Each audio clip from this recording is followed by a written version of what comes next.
अपने देश के हेल्थ मिनिस्टर डॉक्टर हर्षवर्धन जी की तरफ से स्टेटमेंट आया है कि कोरोना वायरस की वैक्सीन के इमरजेंसी अप्रूवल को लेकर सरकार अब सीरियसली सोच रही है।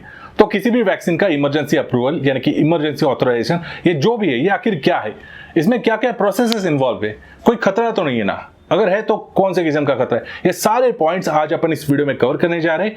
वीडियो थोड़ी लंबी हो सकती है लेकिन बहुत ज्यादा इंपॉर्टेंट है। चैनल को अभी तक सब्सक्राइब नहीं किया तो प्लीज सब्सक्राइब कर दीजिए और वीडियो को एंड तक जरूर देखिए।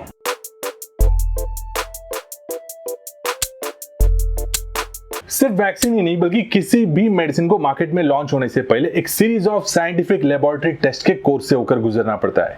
उस कोर्स को ही क्लिनिकल ट्रायल बोला जाता है।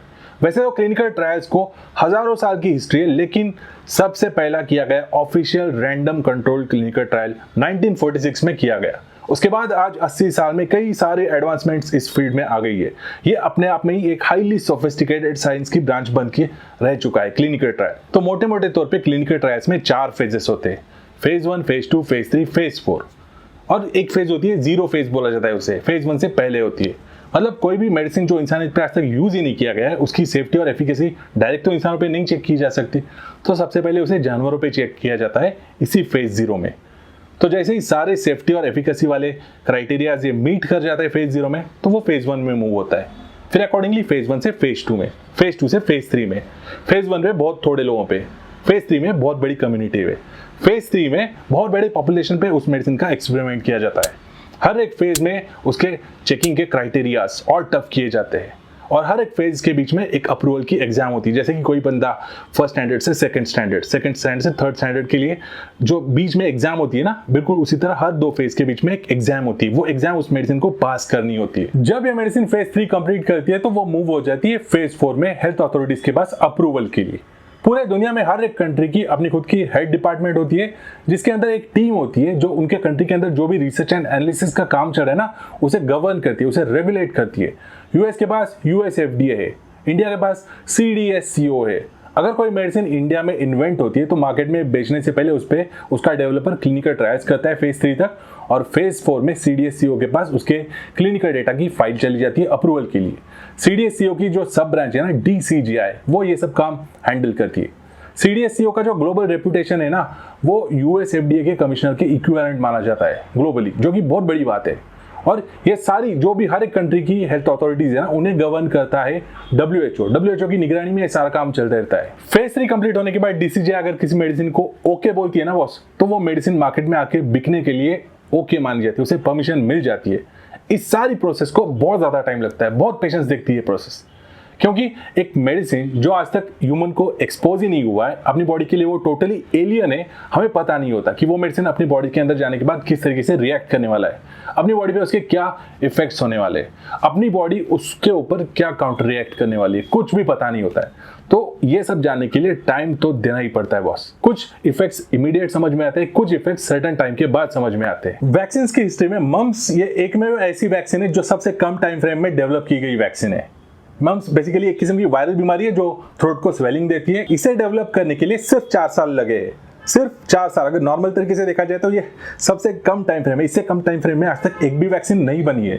ये कोरोना का केस थोड़ा सा एक्सेप्शनल केस है, ये एक ग्लोबल इमरजेंसी है, एक किस्म का एपिडेमिक है, तो इसका केस फास्ट ट्रैक पे दौड़ाया जा रहा है। कोई भी मेडिसिन या वैक्सीन अपने क्लिनिकल ट्रायल के अंतिम चरण में हो तो उसे वो चरण कंप्लीट करने से पहले ही वहां की गवर्नमेंट अथॉरिटीज के द्वारा एक परमिशन दी जाती है कि पॉपुलेशन पे इसका इस्तेमाल किया जा सकता है। तो इसे बोला जाता है इमरजेंसी अप्रूवल या इमरजेंसी ऑथराइजेशन। और आज तक की हिस्ट्री में ऐसे पहली बार नहीं हुआ, इससे पहले भी ये हो चुका है, इमरजेंसी अप्रूवल दिए गए हैं। कहने को तो अच्छा लगता है, सुनने में अच्छा लगता है, बट इमेजिन करो 100 मार्क्स का एक मैथमेटिक्स का पेपर है जिसको आइडियली सॉल्व करने के लिए 3 घंटे का टाइम लगता है। क्या होगा अगर एग्जामिनर ने वो टाइम रिड्यूस करके 1 घंटा दिया तो क्या क्वालिटी रहेगी उन आंसर्स की जो आंसर शीट में लिखे जाएंगे उस स्टूडेंट द्वारा? क्या होगा अगर वो टाइम सिर्फ 10 मिनट का दिया जाए तो 10 मिनट में मैं तो यार सिर्फ संस्कृत में 10 बार जय माता दी लिख के आऊंगा यार पेपर में। क्या कर सकते हो। दुनिया भर की सरकारों के सामने और साइंटिस्ट लोगों के सामने यही चैलेंज है कि ये 100 मार्क्स का कोरोना का पेपर है ना, ये हमें सिर्फ 10 मिनट में सॉल्व करना है विद फुल क्वालिटी, मेरिट में भी आना है। तो इंडिया की जो गवर्नमेंट है उनका क्या स्टांस है, तो जो भी वैक्सीन बनेगी इस इमरजेंसी अप्रूवल के अंडर वो सिर्फ और सिर्फ दी जाएगी सीनियर सिटीजन्स को और उन वर्कर्स को जो कि हाई रिस्क में काम करते हैं, जैसे कि हेल्थ केयर वर्कर्स। तो सिर्फ उन्हीं को ये वैक्सीन दी जाएगी। I can assure you that no corners will be cut in the clinical trials. Vaccine will be made available only when the government can ensure its safety and efficacy. I mean, जो भी manufacturers ये सारे quality standards achieve कर लेगा, सिर्फ उसी vaccine को emergency authorisation दिया जाएगा। देखो, ये तो बात रही इंडियन गवर्नमेंट की, लेकिन WHO का इस पे क्या स्टैंड है वो अपन समझ के लेते। 2013-14 में ऐसी ही एक एपिडेमिक वेस्टर्न अफ्रीकन कंट्रीज में आई थी। ईबोला नाम से एक वायरस था जो कि हीमोरेजिक फीवर क्रिएट कर रहा था। बहुत तेजी से वो अफ्रीकन कंट्रीज में भी फैल रहा था। बहुत कम टाइम में वो यूरोपियन नेशन प्लस USA तक पहुंच गया था। WHO ने इस बात का सीरियसनेस समझते हुए, ऐसी कंडीशन फ्यूचर में भी आ सकती है, इस बात को समझते हुए इमरजेंसी अप्रूवल को लेकर एक नया set of rules and regulations बनाया। वो तुरंत पूरी दुनिया की जो भी वैक्सीन मैन्युफैक्चरिंग इंडस्ट्री है सब पे एप्लीकेबल भी कराया।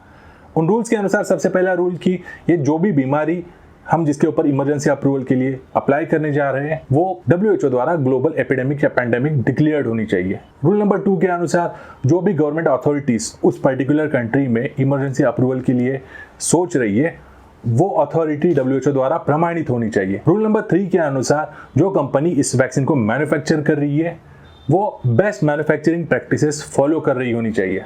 रूल नंबर 4 के अनुसार वो वैक्सीन अपनी फेज का लास्ट ट्रायल कंटिन्यू करते रहनी चाहिए, रुकी नहीं रहनी चाहिए उसकी ट्रायल्स। USFDA और CDSCO जैसी एक और संस्था है, यूरोपियन मेडिसिन एजेंसी, उन्होंने भी ऐसे ही एक सेट ऑफ इंस्ट्रक्शंस बनाए हैं अप्रूवल को लेके जो सारे यूरोपियन यूनियन कंट्रीज फॉलो कर रहे हैं। इन दिनों US की हेल्थ अथॉरिटीज जी तोड़ मेहनत कर रही है ऐसे ही इमरजेंसी अप्रूवल के लिए। रशिया ने तो अपनी खुद की Sputnik V vaccine approve register सब करा दी है। चाइना ने भी ऐसे ही सिनोवेक नाम से एक वैक्सीन अप्रूव करा के अपनी जनता को इनोकुलेट करना शुरू भी कर दिया है। लेकिन ऐसे किस्म के अप्रूवल को लेकर WHO की चीफ साइंटिस्ट सौम्या स्वामीनाथन जी ने एक सीरियस कंसर्न जताया। उनका यह कहना है कि जो भी ऐसी वैक्सीन जिसके ट्रायल्स अब तक खत्म नहीं हुए हैं उसे ऐसे ही अचानक से अप्रूवल देने के वजह से फ्यूचर में उस वैक्सीन का जो डेवलपमेंट का प्लान होता है ना, यानी कि जो प्लान रैंडमाइज क्लिनिकल ट्रायल्स होते हैं ना, उस प्रोसेस में सीरियस अड़चनें भी आ सकती है। प्लस ये कितना सही रहेगा, इनसफिशिएंट डेटा के साथ लोगों तक पहुंचाई गई वैक्सीन पता नहीं कितनी कारगर साबित होगी या फिर उसके कोई साइड इफेक्ट भी हो गए तो ये बहुत बड़ा कंसर्न है। और ये जो WHO का विजन है ना पूरी दुनिया को इस पैंडेमिक से मुक्ति दिलाना, उसमें भी बहुत सीरियस अड़चनें ला सकता है। तो ये कंसर्न और डर सिर्फ साइंटिस्ट और सरकारी तौर पे सीमित नहीं है, बल्कि ये एक आम इंसानों को भी पढ़ने वाला सवाल है। मतलब लॉकडाउन में यार बैठे बैठे दिमाग में आने वाले ये डाउट्स है जो कि डर पैदा करते, तो इन्हीं डाउट्स को क्लियर करने के लिए अपने हेल्थ मिनिस्टर जी ने एक सीरियस स्टेटमेंट दिया है कि अगर कहीं पे भी कोई भरोसे की कमी हो और जरूरत पड़े तो इस वैक्सीन का सबसे पहले एक्सपेरिमेंट मैं अपने ऊपर करूंगा। ये कोरोना की एपिडेमिक पूरी दुनिया के लिए बिल्कुल अभूतपूर्व है। इस जनरेशन ने तो ऐसे पहले कभी एक्सपीरियंस नहीं किया है, तो पता नहीं ऐसे इमरजेंसी अप्रूवल वाला वैक्सीन कितना काम करेगा। आपके क्या ख्याल है नीचे कमेंट बॉक्स में मेंशन करके मुझे बताइए, अपना फीडबैक दीजिए और वीडियो अच्छा लगे तो वीडियो को लाइक कीजिए। और हाँ, प्लीज़ इस वीडियो को आपके सोशल मीडिया प्लेटफॉर्म पे भी शेयर कीजिए और चैनल को अभी तक सब्सक्राइब नहीं किया तो प्लीज़ सब्सक्राइब कर दीजिए। मिलते हैं आपसे नेक्स्ट ऐसे ही इंटरेस्टिंग वीडियो में। टिल देन बाय बाय और हाई फाई।